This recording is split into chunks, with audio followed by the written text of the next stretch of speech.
नमस्कार। समसामयिक विषयों पर आधारित कार्यक्रम विशेष में आप सभी का स्वागत है। मैं हूं प्रीति सिंह। विजयदशमी या दशहरा केवल एक पर्व मात्र नहीं है, ये प्रतीक है कई सारी बातों का। सच, साहस, अच्छाई, बुराई, निस्वार्थ सहायता, मित्रता, वीरता और सबसे बढ़कर दम्भ जैसे अलग अलग भले बुरे तत्वों का प्रतीक। भले प्रतीकों की बुरे प्रतीकों पर विजय हुई और हर युग के लिए बुराई पर अच्छाई की जीत का मंत्र लागू हुआ। प्रतिभाशाली होते हुए भी दम्भ के कारण बुराई के रास्ते पर जाने के लिए रावण का प्रतीकात्मक नाश आज भी किया जाता है। इस मूल मंत्र के साथ इस पर्व को सामाजिक रूप से मेलजोल का और विजय की खुशी मनाने का प्रतीक भी माना जाता है। कहते हैं कि हम सबके अंदर राम और रावण दोनों मौजूद हैं। हमारे अंदर का राम हर परिस्थिति में सच्चाई और धर्म की जीत के लिए निरंतर लड़ने की ताकत देता रहता है, तो कभी कभी हमारे अंदर का रावण हमें स्वार्थ और अहंकार जैसी नकारात्मकता से भर देता है। जिस तरह भगवान राम ने रावण को मारकर यह संदेश दिया कि असत्य पर सत्य की जीत निश्चित है, अधर्म पर धर्म की जीत निश्चित है, उसी तरह सदियों से दशहरे का त्योहार हमारे सत्य पर अडिग विश्वास का प्रतीक है। यह त्योहार हमें हर वर्ष याद दिलाता है कि हमें अपने अंदर की रावण रूपी बुराइयों को नष्ट करना है। दशहरा, विजयदशमी या कहें आयुध पूजा हिंदुओं का एक प्रमुख त्योहार है। आज विशेष में हम बात करेंगे दशहरा के त्योहार से जुड़ी मान्यताओं के बारे में, दुनिया भर में रामायण की उपस्थिति के बारे में और इस दिन से जुड़े तमाम उत्साह और रंगों के बारे में। तो आइए शुरू करते हैं आज का विशेष।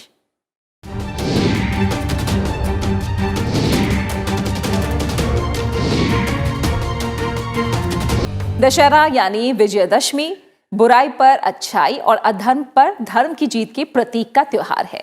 देशवासियों को इस मौके पर राष्ट्रपति, उपराष्ट्रपति और प्रधानमंत्री ने बधाई दी है।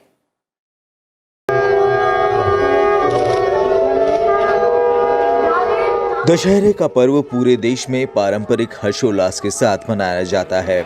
ये दिन बुराई पर अच्छाई, असत्य पर सत्य और अन्याय पर न्याय की विजय का प्रतीक है। भगवान राम ने दशमी के दिन ही रावण का वध कर विजय प्राप्त की थी, इसीलिए इसे विजयदशमी भी कहते हैं। इसके प्रतीक के तौर पर देश के अलग अलग हिस्सों में रावण दहन का कार्यक्रम पारंपरिक आस्था और विश्वास के साथ संपन्न होता है। दशहरे की शाम रावण, मेघनाथ और कुंभकर्ण के पुतलों का दहन किया जाता है। इस समय दशहरे की धूमधाम और उमंग चरम पर होती है। कहीं शस्त्र पूजा तो कहीं भव्य शाही जुलूस की रौनक होती है। अश्विन मास के शुक्ल पक्ष की दशमी तिथि को हर वर्ष दशहरा या विजयदशमी का त्योहार मनाया जाता है। अश्विन मास के शुक्ल पक्ष के पहले दिन से 9वें दिन तक नवरात्र की धूम होती है। पहले दिन घरों से लेकर मंदिरों में पूजा पाठ के साथ शारदीय नवरात्रि की शुरुआत होती है। नवरात्रि के पहले दिन श्रद्धालु व्रत उपवास रखते हुए भक्ति भाव के साथ घर में कलश स्थापना और अखंड ज्योति की स्थापना करते हैं। इसके बाद श्रद्धालु मंदिरों में भी दर्शन करने जाते हैं।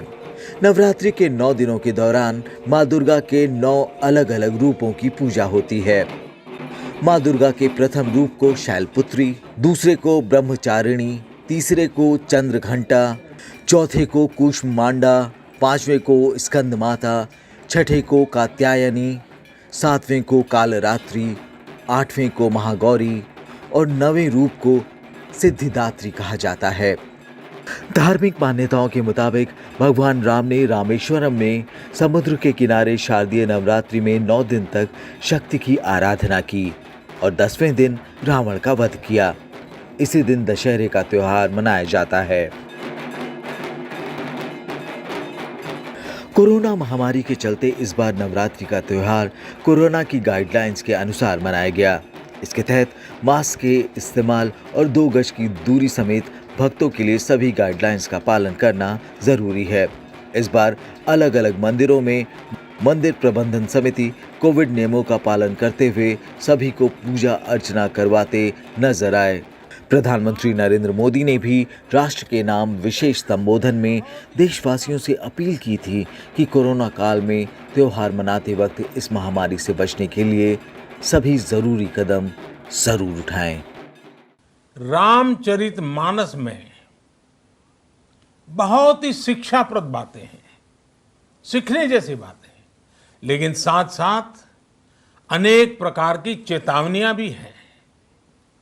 जैसे रामचरितमानस में बहुत बड़ी बात कही गई है, रिपु रुज पावक पाप।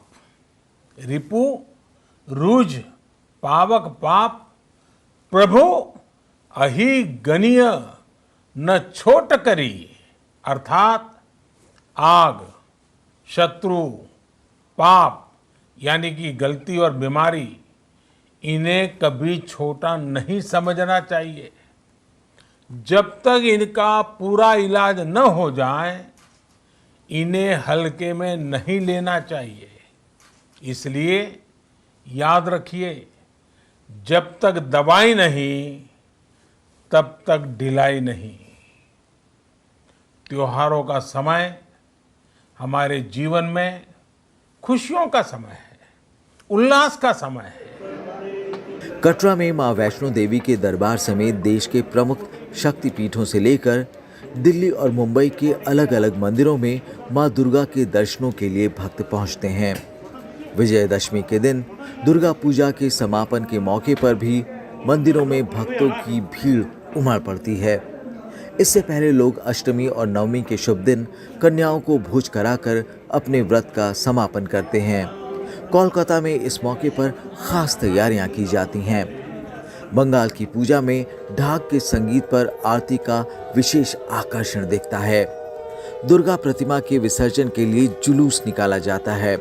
बड़ी संख्या में लोग मां को विदाई देने के लिए पूजा पंडालों में पहुंचते हैं। कई जगहों पर सार्वजनिक भंडारों का भी आयोजन किया जाता है। लोगों की भारी तादाद के मद्देनजर प्रशासन की ओर से हर जगह सुरक्षा के कड़े इंतजाम किए जाते हैं। दुर्गा पूजा के पंडालों के साथ साथ देश में अलग अलग जगहों पर रामलीला के मंचन से भी माहौल भक्तिमय हो जाता है। रामनगरी अयोध्या में भी ऐतिहासिक रामलीला का मंचन किया जाता है।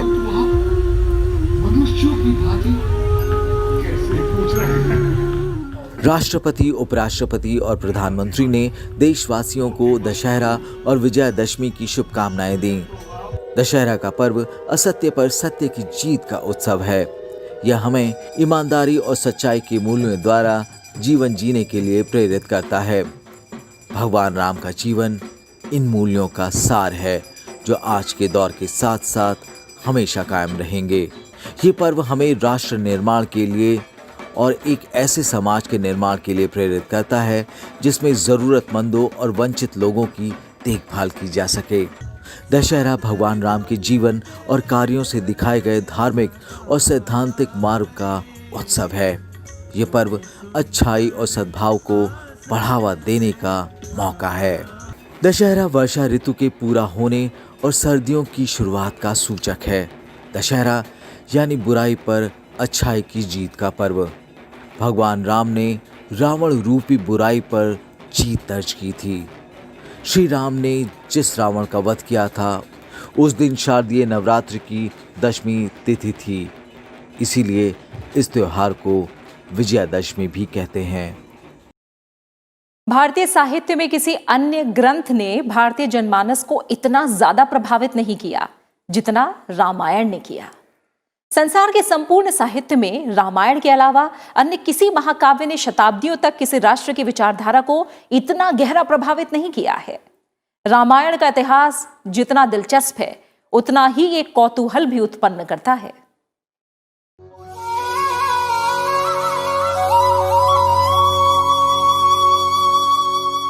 रामायण का मूल अर्थ है राम का अयन, जिसका मतलब होता है राम का यात्रा पथ। मूल रूप से यह राम की 2 विजय यात्राओं पर आधारित है, जिसमें प्रथम यात्रा प्रेम, संयोग, हास परिहास और आनंद उल्लास से भरी हुई है, जबकि दूसरी यात्रा में दुख, दर्द, वियोग, व्याकुलता और वेदना का वर्णन है।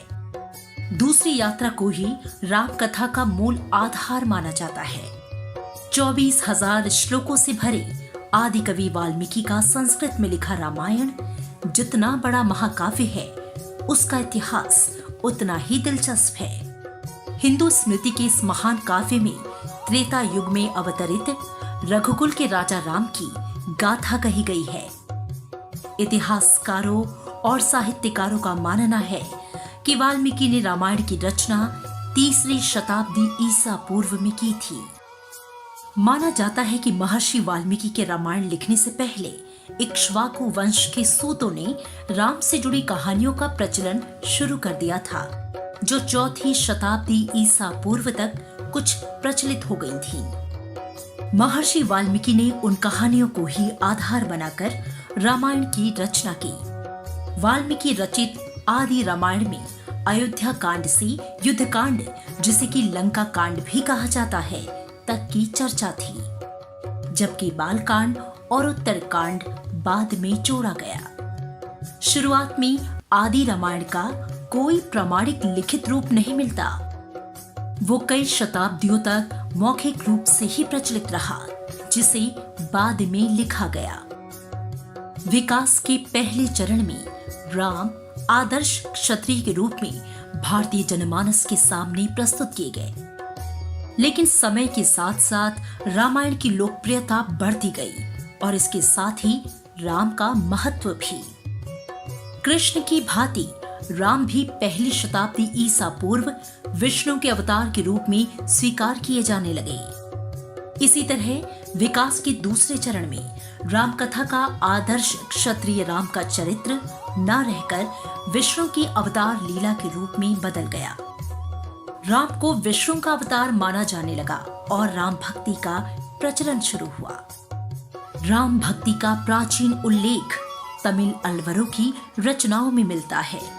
12वीं शताब्दी में रामानुज संप्रदाय में राम भक्ति की रचना शुरू हुई और आगे चलकर रामानंद और रामावत संप्रदाय में राम भक्ति जनमानस की धार्मिक चेतना का केंद्र बन गई। इससे प्रभावित होकर अनेक रामायणों की रचना हुई। 14वीं शताब्दी से पूरा भारतीय रामकथा साहित्य भक्ति भाव से भर गया। हालांकि रामायण का मुख्य उद्देश्य शताब्दियों तक साहित्यिक ही रहा। 14वीं शताब्दी से ये पूर्ण रूप से धार्मिक हो गया और राम भक्ति की संपूर्ण कथा वस्तु एक नए नजरिए से प्रस्तुत की गई। ये राम कथा और रामायण के विकास का तीसरा चरण था, जहां राम विष्णु की अवतार लीला मात्र न रहकर भगवान राम के गुण कीर्तन में बदल गए। इसी तरह रामायण और राम कथा अनेक रूप धारण करते हुए धीरे धीरे संपूर्ण भारतीय संस्कृति में रच बस गए। जब संस्कृत बोलचाल की भाषा नहीं रही तो कवियों और संतों ने इसे अपनी अपनी बोलचाल और प्रदेश की भाषाओं में लिखा। दक्षिण की भाषाओं में रंगनाथ रामायण तेलुगु में लिखी गई। इसी तरह महर्षि कंबर ने तमिल में, तुंचत्तु रामानुज ने मलयालम में और नागचंद्र ने कन्नड़ में इसे लिखा। पूर्व में महाकवि कृतिवार्स ने इसे बांग्ला भाषा में लिखा। महाराष्ट्र में संत एकनाथ ने इसे मराठी में लिखा और उत्तर में गोस्वामी तुलसीदास ने इसे अवधी में लिखा। लोकहित का भाव रामायण का मूल तत्व है। सीता का पतिव्रता होना, राम का आज्ञा पालन, भरत और लक्ष्मण का भाई प्रेम, दशरथ की सत्य साधना, कौशल्या का वात्सल्य जैसे आदर्शों ने रामायण का चरित्रवान और कल्याणकारी रूप पेश किया। और सबसे बढ़कर असत्य पर सत्य की विजय ने रामायण को देश और दुनिया का सबसे महान काव्य बना दिया। भारतीय संस्कृति में अवतारवाद की उत्पत्ति और रामायण की लोकप्रियता का काफी गहरा संबंध है। रामायण का इतिहास ये दर्शाता है कि वैदिक काल से ही मर्यादा पुरुषोत्तम राम हमारे सामाजिक और सांस्कृतिक जीवन के अभिन्न अंग रहे हैं और बुराई पर अच्छाई के प्रतीक हैं। कहते हैं हरि अनंत, हरि कथा अनंत। सबसे पहले श्री राम की कथा हनुमान जी ने लिखी थी, फिर महर्षि वाल्मीकि ने। रामायण के बाद राम से जुड़ी हजारों कथाएं प्रचलन में आई हैं। सभी कथाएं भगवान राम से ही जुड़ी हुई हैं और सभी कथाओं में थोड़े बहुत फेरबदल हैं, पर मूल में राम ही हैं। आइए जानते हैं विश्व के हर कोने में पूजे जाने वाले मर्यादा पुरुषोत्तम भगवान श्री राम की कथा रामायण को भारत में किन किन भाषाओं में लिखा गया है और उनकी क्या विशेषताएं हैं।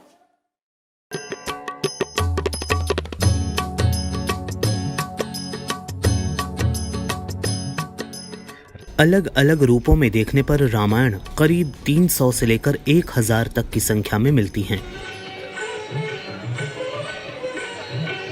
संस्कृत में रचित वाल्मीकि रामायण, जिसे आर्ष रामायण भी कहा जाता है, सबसे प्राचीन मानी जाती है। वाल्मीकि रामायण, जिसे संस्कृत भाषा में छंदों में लिखा गया है, इसमें श्री राम के चरित्र को उत्तम और विराट रूप को काव्य रूप में वर्णित किया गया है। महर्षि वाल्मीकि द्वारा रचित होने के कारण इसे वाल्मीकीय रामायण भी कहा जाता है।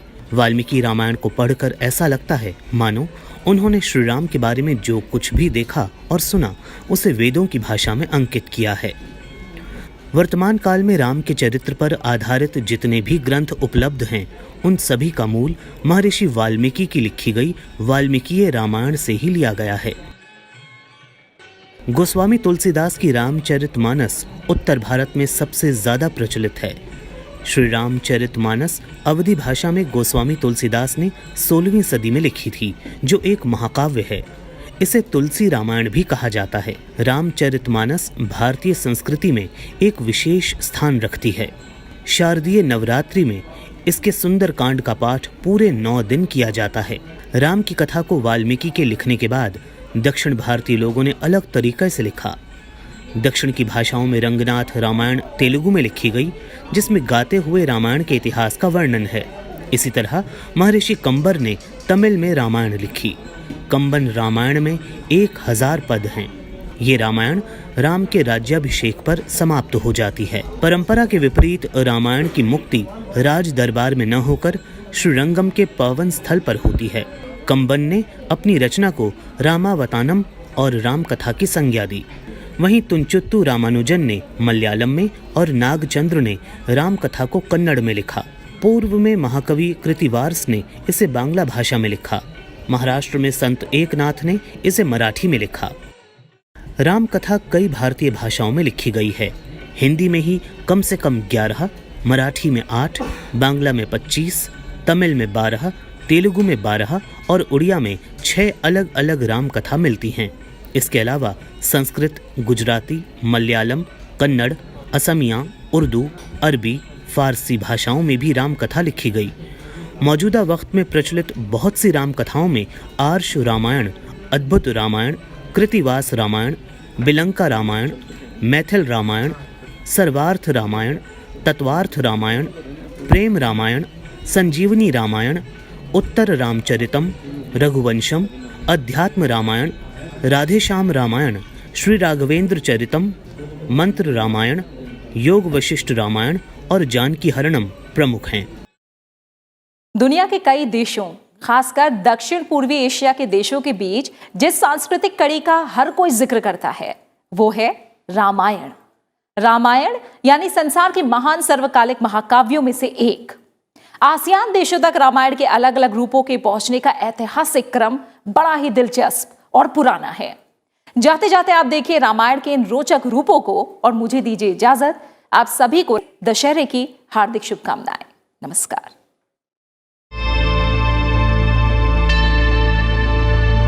ऐतिहासिक साक्ष्यों के अनुसार ईसा की प्रारंभिक शताब्दियों से ही एशिया के विभिन्न देशों में रामायण का प्रचार प्रसार शुरू हो गया था। अनेक एशियाई देशों ने रामायण की अपनी मौलिक भाषाओं में रचना की, जो आज भी उनके साहित्यिक और सांस्कृतिक गौरव का प्रतीक है। आदि कवि वाल्मीकि की लिखी रामायण और उसके पात्रों ने न सिर्फ भारतीय समाज को प्रभावित किया, बल्कि दुनिया के कई देशों के लोगों के दिलों में गहरी जगह बनाई। खासकर आसियान देशों के नाट्य, संगीत, मूर्ति और चित्रकलाओं को भी रामायण के पात्रों ने प्रभावित किया। दुनिया के कई महान साहित्यकारों ने रामायण को होमर की इलियाड और ओडिसी, वर्जिल की आइनाइड और दांते की डिवाइन कॉमेडी की तरह ही संसार के एक श्रेष्ठ महाकाव्य के तौर पर मान्यता दी है। रामायण और राम कथा के विदेशों में प्रचार प्रसार में सीता की खोज यात्रा का काफी महत्व है। वाल्मीकि रामायण के किष्किंधा कांड के 40 से 43 अध्यायों के बीच इसका व्यापक वर्णन है, जो दिग्वर्णन के नाम से मशहूर है। इसके तहत वानर राजा सुग्रीव ने अलग अलग दिशाओं में जाने वाले दूतों को दिशा निर्देश दिया, जिससे एशिया के समकालीन भूगोल की जानकारी मिलती है। सुग्रीव ने पूर्व दिशा में जाने वाले दूतों को यवद्वीप, जिसे कई इतिहासकार आज का जावा, और स्वर्ण द्वीप, जिसे सुमात्रा द्वीप मानते हैं, के साथ ही रूप्यक द्वीप में सीता को तलाशने का आदेश दिया था। यहीं से रामायण के समय दक्षिण पूर्वी एशियाई देशों के संबंध का पता चलता है। भारत के लिए तो दक्षिण पूर्व एशिया के इतिहास की शुरुआत इन्हीं दस्तावेजी सबूत से होती है।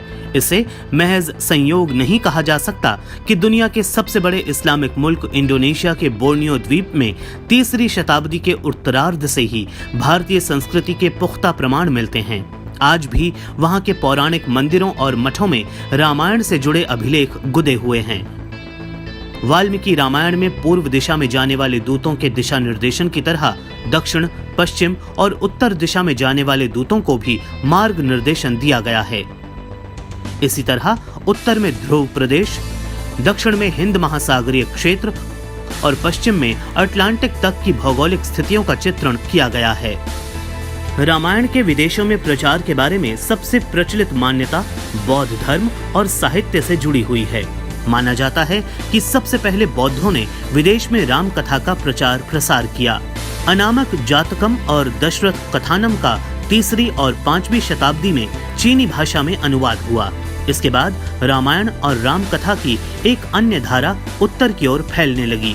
इसका प्रमाण 9वीं शताब्दी में तिब्बती और खोतानी रामायण में मिलता है, जिसकी कथा वस्तु ब्राह्मण राम कथा पर आधारित है। हिंदोनेशिया और हिंद चीन में वाल्मीकि रामायण प्राचीन काल से ही लोगों को मालूम है। चंपा यानी आज के वियतनाम के 7वीं शताब्दी के एक शिलालेख में वाल्मीकि के श्लोकों का उल्लेख मिलता है। जावा के 9वीं शताब्दी के एक शिव मंदिर में रामायण की समस्त घटनाएं भित्ति चित्रों में अंकित की गई हैं।